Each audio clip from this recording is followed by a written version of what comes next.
अस्सलाम वालेकुम दोस्तों, मैं हूं आपका दोस्त हकीम नवीद। आज हम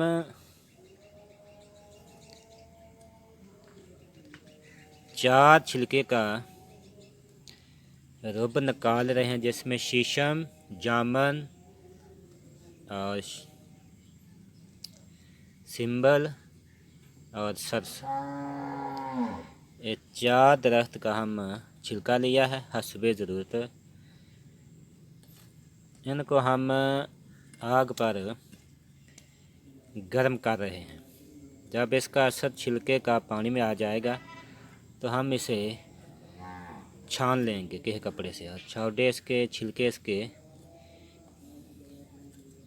अलहदा करेंगे। फिर हम इस पानी को आग पर खुश्क करेंगे और बाद में गाढ़ा किस्म का नीचे रोबा आपको मिलेगा।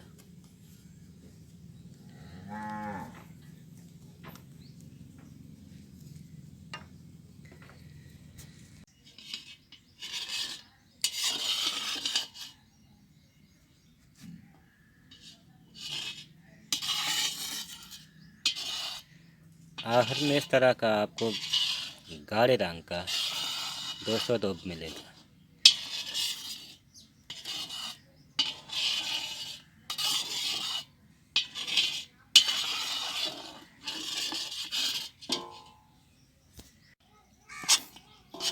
दोस्तों, ये हमारा रोब तैयार हो चुका है।